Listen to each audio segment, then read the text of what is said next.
Delhi high court के justice Yashwant Verma इन दिनों चर्चा में हैं। उनके चर्चा में रहने की वजह है उनके घर में लगी आग और वहां पाए गए नकदी नोट। इस मामले के सामने आने के बाद से कई सवाल भी उठ रहे हैं। इस बीच सुप्रीम कोर्ट ने एक रिपोर्ट भी सार्वजनिक की है जो जस्टिस यशवंत वर्मा के घर में लगी आग के बारे में थी। दिल्ली हाईकोर्ट के मुख्य न्यायाधीश ने रिपोर्ट में कहा है कि 15 मार्च को जब मैं होली की छुट्टियों के कारण लखनऊ में था तो शाम करीब 4:50 पर मुझे दिल्ली पुलिस कमिश्नर का फोन आया, जिसमें उन्होंने जस्टिस वर्मा के आवासीय परिसर में आग लगने की घटना की जानकारी दी।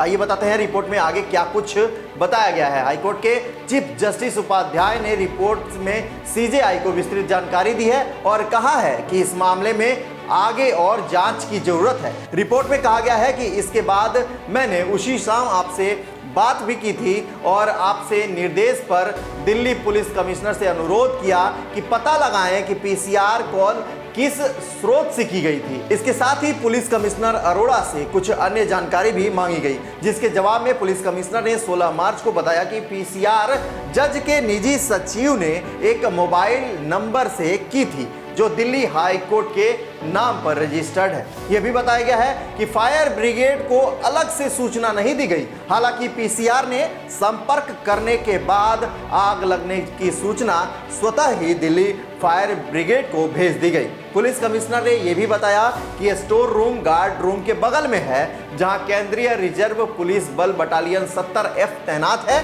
और स्टोर रूम को बंद रखा गया था। मुख्य न्यायाधीश ने कहा है कि मुझे बताया गया है कि जस्टिस वर्मा के घर पर तैनात सुरक्षा गार्ड के अनुसार सुबह कुछ मलबा और आधा जला हुआ सामान हटाया गया था। उन्होंने रिपोर्ट में कहा है कि विस्तृत जानकारी मिलने के बाद मैंने अधिकारियों के साथ मौके का दौरा किया और सारी जानकारी आपको यानी सीजेआई को दी है। इस आग लगने की घटना में सबसे ज्यादा हड़कंप कैश कांड को लेकर मचा हुआ है। दिल्ली हाई कोर्ट के जज के रिहायशी बंगले में लगी आग ने न सिर्फ हड़कंप मचाया बल्कि कैश कांड ने सुप्रीम कोर्ट को भी हिलाकर रख दिया। इस घटना ने सुप्रीम कोर्ट को सख्त कदम उठाने पर मजबूर कर दिया, जिसमें कई लोगों ने जज के इस्तीफे की मांग की और उन्हें ट्रांसफर करने के सुप्रीम कोर्ट कॉलेजियम के प्रस्ताव की आलोचना भी कर दी। वहीं अब इस मामले पर वरिष्ठ अधिवक्ता एवं ऑल इंडिया बार एसोसिएशन के अध्यक्ष डॉक्टर आदिशी सी अग्रवाल ने क्या कुछ कहा,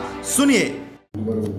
मैं चीफ जस्टिस ऑफ इंडिया और कॉलेजियम के अन्य सदस्यों के विवेक की सराहना करता हूं, जिसमें उन्होंने जो है दिल्ली हाई कोर्ट के चीफ जस्टिस की रिपोर्ट को पब्लिक डोमेन में रखा है और उन्होंने 3 सदस्यीय इन हाउस कमेटी के मेंबर्स की, जो कि जस्टिस वर्मा के जो अलेज्ड ये इंसिडेंट हुआ है उसकी इंक्वायरी करेगी।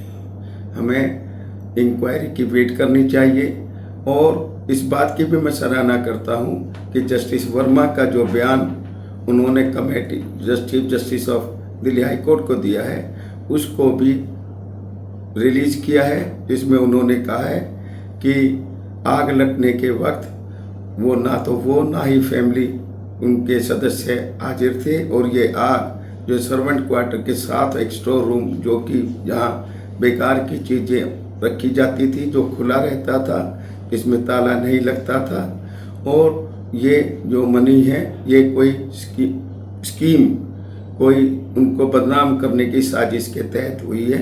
उनका इससे कोई मतलब नहीं, ये चीज़ भी पब्लिक डोमेन में आ गई है। मैं भारत सरकार से ये अनुरोध करता हूँ कि जल्दी से जो सुप्रीम कोर्ट कॉलेजियम की रिकमेंडेशन है कि जस्टिस वर्मा को उनकी parent high court Allahabad high court भेजा जाए, उसको ऑर्डर को जारी करें ताकि यहाँ से जस्टिस वर्मा जो है अपना वहाँ जुडिशियल काम इलाहाबाद हाई कोर्ट में कर सके और यहाँ एक इंडिपेंडेंट इंक्वायरी चालू रह सके। बहरहाल इस खबर को आप किस नजरिए से देखते हैं? जिस तरीके से एक जज के सरकारी आवास पर आग लगने के बाद काफी सारे जो नोट जलने के जो तस्वीरें सामने आई, इस पर आप क्या कुछ सोचते हैं? कमेंट कर हमें जरूर बताएं। वीडियो अच्छी लगे तो लाइक और शेयर करना ना भूलें।